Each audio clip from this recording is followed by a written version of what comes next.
ইহকালের জীবনে যদি আপনি সুখের জিন্দিগি কাটাইতে চান, ধন সম্পদ সবকিছু হওয়ার আগে আপনার একটা নেককার বউর দরকার।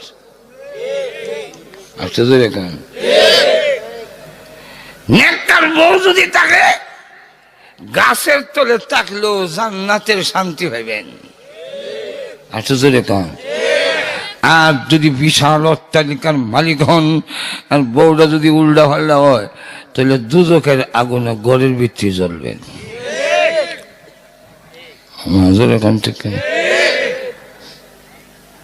নেককার মহিলা কারে কয়? আল্লাহ নবী তিনটা গুণের কথা বলছেন, যেরকম কয়টা? নম্বর 1, যেই মহিলারে হুকুম দিলে মেনে নেয়। হুকুম দিলে স্বামী যা হুকুম দেয় তা মেনে নেয়।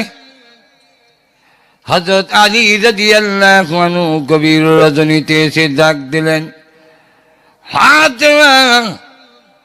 সঙ্গে সঙ্গে জবাব দেয়, লাব্বাইক। তুমি কি ঘুমাও নাই? ফাতেমা গো, ঘুমন্ত মানুষ প্রথম ডাকে জবাব দিতে পারে না। না, আমি ঘুমাই না। ঘুমাইল দরজার সঙ্গে কান লাগাইয়া ঘুমাই। বাহিরে থাকলে আমি ঘুমাইলো দরজার সঙ্গে কান লাগাইয়া ঘুমাই, যাতে আপনার ডাকে প্রথমেই আমি জবাব দিতাম পারি। কেন? এর থেকে সুস্পষ্ট হযরত ফাতেমা বলেন যে আমার আব্বা যে বলছেন, বুখারী হাদিস উল্লেখ করা হয়েছে যে স্বামী নারাজ হইলে আল্লাহ নারাজ। স্বামী যদি খুশি হয় তাহলে আল্লাহ খুশি হয়। তাই নেককার মহিলা হওয়ার জন্য প্রথম নম্বর গুণ হইল সে তার স্বামীর কথা মেনে নিতে হবে। আর তো ধরে বলেন। নম্বর 2, আল্লাহর রাসূল বলেন, যেই মহিলা স্বামীর তৌফিক অনুযায়ী দেয় তার উপরে সবুর করে থাকে। আমরা দেশের অনেক মহিলা আছে, হে বিয়া করে এমন বিপদ আছে, তার বেতন যদিও 5,000, বোর শাড়ির দাম হইল 7,000। মাঝে এখন ঠিক না? যদি কাকতি মিনিট করে আমি তো পারি না, কি তা করলাম, কত বিয়া করছিল এখানে, তাহলে এইবার কেমন শান্তিতে দুনিয়ায় আছে। মাঝে এখন ঠিক না? হযরত ফাতেমা রাদিয়াল্লাহু আনহা অভাব অনটনের সংসারে আল্লাহ নবী একদিন নিজে গেছেন ফাতেমার একটি গোলামের জন্য, গোলাম লইয়া।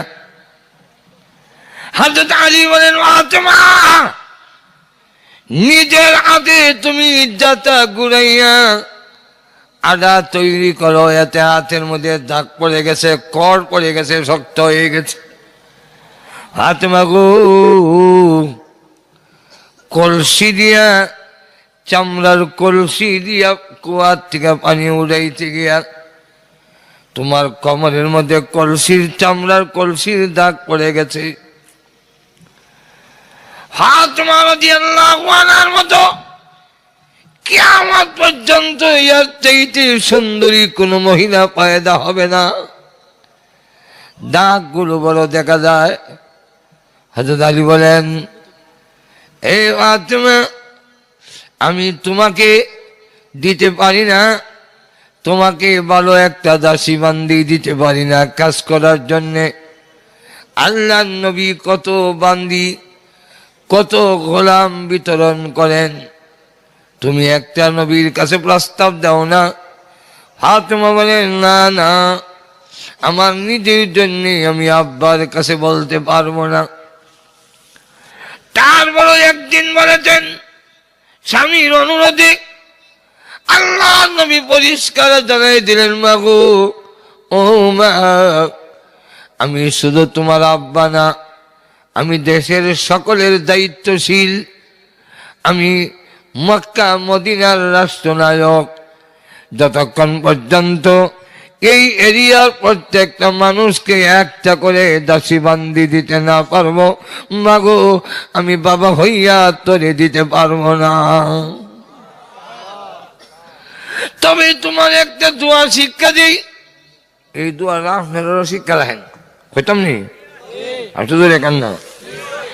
নবীজি একদিন, বুখারী শরীফের হাদিস, নবী একদিন এসে ফাতেমা একদিকে, আলী রাদিয়াল্লাহু আনহু আরেকদিকে, নবীর মাঝখানে বসে বললেন, মাগো ও মা, আমি দিতে পারি না তোরে দাসী বান্দি, ঘরের সংসারের কাজগুলো তুমি নিজে করো, আমি একটা তাসবিহ শিক্ষা দিয়ে যাই, 33 বার সুবহানাল্লাহ, 33 বার আলহামদুলিল্লাহ, 34 বার আল্লাহু আকবার। ঘুমাওয়ার আগে যদি পড়ো, আর পরে শরীরের মালিশ করো ফু দিয়া। সারাদিন পরিশ্রম করে তোমার অঙ্গ প্রত্যঙ্গের যে ক্ষতি হয়েছে, ঘুম থেকে ওঠার আগে আল্লাহ সমস্ত ক্ষতিগুলো পূরণ করে দিবে। কিতাবে লেখছেন, কারো যদি আলোতে বাদ, কোমরে বেদনা, মাজুর এখানে আছে না, যেই লোক নাকি পুরুষ হোক আর নারী হোক, ঘুমাবার সময় 33 বার সুবহানাল্লাহ, 33 বার আলহামদুলিল্লাহ, 34 বার আল্লাহু আকবার করে হাতের মধ্যে উ দিয়া সমস্ত শরীরে মালিশ করে ঘুমাবে। ঘুম থেকে উঠার আগে আগে আল্লাহ সমস্ত শরীরকে পরিপূর্ণ চাঙ্গা করে তারে উঠাবে। বাতের ব্যথা, অমুক ব্যথা, হন্দা ব্যথা কিচ্ছু থাকবে না। আল্লাহ নবী ফাতেমা, এই দোয়া তাসবিহ তোমারে দিয়ে গেলাম, 2 নম্বর লাভ হলো, এই তাসবিহ পড়ে যদি তুমি ঘুমাও, শত শত দাসী বান্দি কাজে লাগাইলে যে সওয়াব হইতো, এর চাইতে বেশি সওয়াব আল্লাহ তোমারে দান করবে। এরপর একদিন নবীজি ফাতেমার বাড়িতে গেলেন, দরজার সামনে দাঁড়িয়ে বলেন, মা ফাতেমা রাদিয়াল্লাহু আনহা বলে, আব্বা আপনি আমার আব্বা, আপনার সামনে আসতে পারি, কিন্তু আপনার পিছনে একটি ছেলে দেখা যায়, ওর সামনে কেমনে আসবো গো আব্বা? এমন একটি 7 কাপড় পরিধান করেছি, যেই কাপড়টা মাথায় দিলে আরো পর্যন্ত উঠে যায়, আবার যদি নিচে নামাই মাথা খালি হয়ে যায় গো আব্বা। ওই ছেলের সামনে আমি কেমনে আসবো? আল্লাহ নবী ডাক দেবে, মা। আবু দাউদ শরীফের মধ্যে এই হাদিস এনেছেন, নবীজি তখন বলেন, আনা আবুকে ওয়া হাযা গুলামুকে, মাগো আমি হইলাম তোর আব্বা, এটা হলো তোর গোলাম, এটা এখনো বালিগ হয় নাই, তার সামনে পর্দা করতে হবে না। তখন ফাতেমা রাদিয়াল্লাহু আনহা দরজা খুলে দিলেন। আল্লাহ নবী যখন ঘরে ঢুকলেন, মেয়ের চেহারা দেখে নবী আর চোখের পানি সামলাইতে পারলেন না। মা, ও মা, তোর চেহারা কেন মলিন? একটু পরিধানে কাপড়। 2 নম্বর হলো, তোর চেহারাটা বড় জীর্ণ শীর্ণ দেখা যায়। ফাতেমা বলে, আব্বা আজকে 3 দিন হয়েছে চুলায় আগুন ধরাইতে পারিনি, শুধু খেজুর আর পানির উপরে আগুন ধরে রুটি হবে আব্বা, রুটি তৈরি করতে পারি না। আল্লাহ নবী তখন কান্দেন আর বলে, প্রভু সামান্য একটি রাজা বাদশা হইলে তাদের মেয়ের কত জাকজমক, কত প্রসাধনী, কত মেকআপ বক্স, কত ধরনের পোশাক। আর আমি দুজাহানের সর্দার, আমার কলিজার টুকরা ফাতেমা, তার জন্য ভালো কাপড় নাই, চুলায় আগুন ধরে না। নবীজি যখন কান্দে, আল্লাহ বলেন জিবরাইল যাও আমার নবীর কানে কানে গিয়ে বলো, তার মেয়ে অভাব অনটনের পরেও কোনোদিন স্বামীর সাথে খারাপ আচরণ করে না, কোনোদিন বেপরদা হয় না, কোনোদিন কমপ্লেন দেয় না। আমার আব্বা কেমন একটি লোকের কাছে বিয়ে দিল, এক ওয়াক্ত খাবার দেওয়ারও তৌফিক হয় না, এই কথা কোনোদিন বলে না। এই জন্যে আল্লাহ খুশি হইয়া নবী গো আপনার মেয়ে ফাতেমাকে আল্লাহ জান্নাতের মহিলাদের সর্দারনি বানাইয়া দিয়েছে। নেককার মহিলারা স্বামীর কাছে তার চাহিদার অতিরিক্ত চাপ দেয় না, স্বামীর যে ইনকাম আছে তার উপরে সবর করে থাকে। মাঝের এখান থেকে বরং আরো কি কই জানিনি, কিতাবে উল্লেখ করে দিয়েছে অসংখ্য অগণিত ঘটনা, ওই দিকে আমি যাব না। নেককার মহিলাদের নিয়ম হলো বিয়ের পরে স্বামীকে জানা দেয়, আমার ভরণ পোষণের জন্যে, আমার বুক বিলাসের জন্যে সাবধান, আপনি কোনোদিন চুরি ডাকাতি করবেন না, দুর্নীতি করবেন না, সুদ খাইবেন না, ঘুষ খাইবেন না, যা রুজি হয় তার ডাল ভাত খেয়ে জীবন যাপন করব। যদি রুজি না হয় উপাস থাকবো, যদি রিজিকে না থাকে পানি খাইয়ে থাকবো, তথাপি আপনি আমার জন্যে কোনোদিন হারাম পথে যাইয়েন না। মেয়েটা যখন এই কথা বলে যায়, পুরুষ যতই অন্যায় করুক ওই মহিলার উপরে বর্তাবে না, আর না হয় মহিলাও তার অংশীদার হয়ে যাবে। মহিলা বলে দেয়, যান গো যান, যা রুজি করতে পারেন কইলেন, হারামের পথে যাইয়েন না। আর স্বামী যতক্ষণ পর্যন্ত বাহিরে থাকে স্বামীর জন্য দোয়া করতে থাকে, প্রভু গো সমস্ত বিপদ আপদ থেকে এই লোকটা সংসারের দায়িত্ব নিয়ে বের হয়ে গেল, লোকটা চলে গেল কোথায়, লন্ডন আমেরিকা, চলে গেল কুয়েত কাতার সৌদি আরব, লোকটা চলে গেল মাঠে হাতে কাজে বিভিন্ন মিল ফ্যাক্টরিতে সংসারের ভরণ পোষণ করার জন্যে। রব্বুল আলামিন তোমার দরবারে দরখাস্ত, আমার স্বামীকে তোমার কুদরতি হাত দিয়া ধরে ধরে হেফাজত কইরো। এমন নেককার মহিলাদের ইতিহাস টানতে গেলে পাইব। এর মধ্যে একটা মহিলা, এমন মহিলা আছে সে বিয়াতে রাজি হয় না, জমিদারের মেয়ে। কেন? তো নেককার ছেলে যদি না পাই তো স্বামী গ্রহণ করে তার বিপদ হরম। কিয়ামতের দিন স্বামী স্ত্রী দুজন একজন আরেকজনের আঙ্গুল ধরে জান্নাতে যাবে যদি দুজন নেককার হয়। তুই একদিন তার দাসীবান দিলে কয়, দেখোস না একটা দরবেশ নেককার ছেলে হওয়া যায় কিনা। বান্দি তালাশ করতে করতে এক লোকরে আনছে বলে মেয়েটা জিগায়, আপনি কি আমারে বিয়ে করবেন? ছেলে কয়, আপনি কি আমারে গ্রহণ করবেন? জমিদারের মেয়ে, আমি ভাই লেখাই নিলে অবস্থায় ঘরে খাট পালাং থাকবো, দূরের কথা খেতাই নাই, আপনি কি আমাকে গ্রহণ করবেন?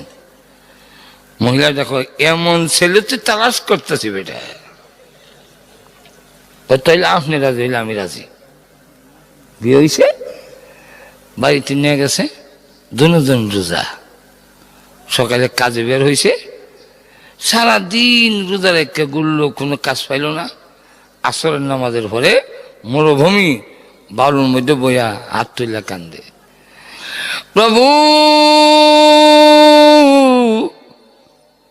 আমার স্ত্রী আমার জন্য অপেক্ষায় আছে, রোজা রেখেছে, আমিও রোজা, সারাদিন কিছু পাইলাম না গো মাবুদ, দিলা না কোনো রিজিক। ও মাবুদ, অন্য সময় দিলে দিছ না দিলে নাই, আজকে কিন্তু দেও না। নতুন বিয়া করছি, বউ বইছে ইফতার করতো, এইভাবে যখন কান্না শুরু করছি, আল্লাহ নতুন বউয়ের কাছে আমার বেইজ্জত করো না। এমনি দেখে আসমান থেকে স্মরণের এক বড় সাক্কা টুকরা একটাই বসে যাই, বউ খুশি। স্বর্ণের সাক্কা পাইলে কার বউ খুশি না হয়? জিগাই তো না করতে কানছেন, জিগাইলে যদি আবার ধরা পড়ে তখন দেখা যায় ওই মহিলা যখন নিয়ে আইছে, মহিলা জিগায় সারাদিন কাম কাজ কইরা এত বড় স্বর্ণের টুকরা তো তোমার হওয়ার কথা না, এটা কই হয়েছ? তখন বেলা কয় দোয়া করছিলাম আসমান থেকে বলছে। মহিলা খুশি হইয়া রাহনের কথা না, মহিলা কয় এই স্বর্ণের টুকরা লইয়া আবার জাকাত যাও। তুই কি করবো? এটাকার যেমন যাবো মালিক বলিছে ফেরত দিতাম। কয় না না, সেখানে গিয়ে আবার তুমি বলবে। কি বলবো? বলবো আল্লাহ এত রোজা রেখে নামাজ পড়ে কঠোর সাধনা করে যা কিছু জমাইছি আখেরাতে খাওয়ার জন্য, সেই জমা করা জিনিসটিকে যদি তুমি দিয়ে থাকো, এই পরিমাণ মৃত্যুর পরে তুমি কম দিবে আর বলবে দুনিয়াতে খাইলে সব এটা কম দিলাম। এরকম যদি হয়ে থাকে তুমি নিয়ে যাও, আখেরাতে জমা করার জিনিস ভেঙ্গে দুনিয়াতে খাইতাম না। চিন্তা করেন নেককার কারে কর। তো আবার গেছে গা, প্রভু বয়ে রাখে না,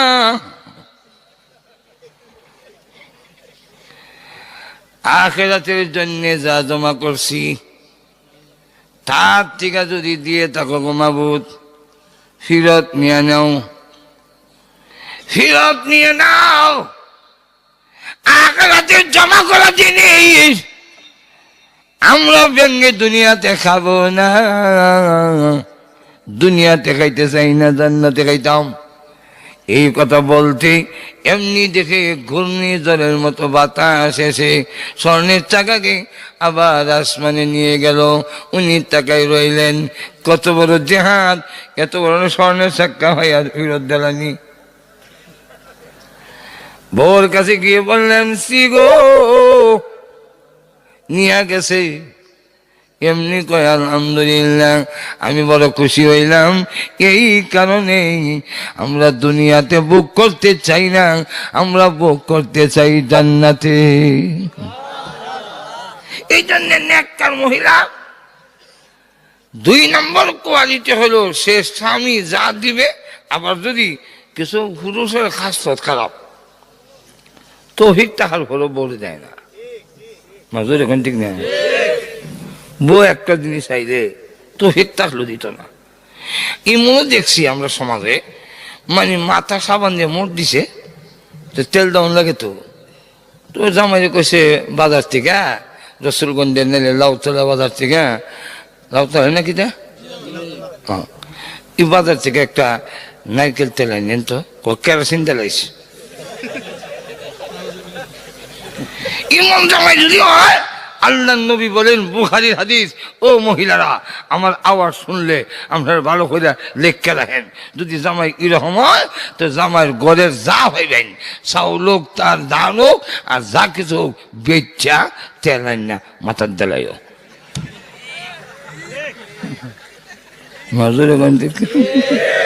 এটা আমার কথা না, নবী কইছেন। আর যদি স্বামী দেয় তাহলে রাখেন, স্বামীর মাল টিকা বাপরে দিবেন দূরের কথা, মারে লুকাইয়ে দিবেন দূরের কথা, বন্ধে দিবেন লুকাইয়ে দূরের কথা। আল্লাহর রসুল বলেন স্বামীর মাল টিকা তুমি মসজিদে দেওয়া জায়েজ হবে না, মাদ্রাসা দেওয়া জায়েজ হবে না, পীর সাহেবের চান্দা দেওয়া তো জায়েজ না। মাজুর এখান থেকে 3 নম্বর গুণ হইল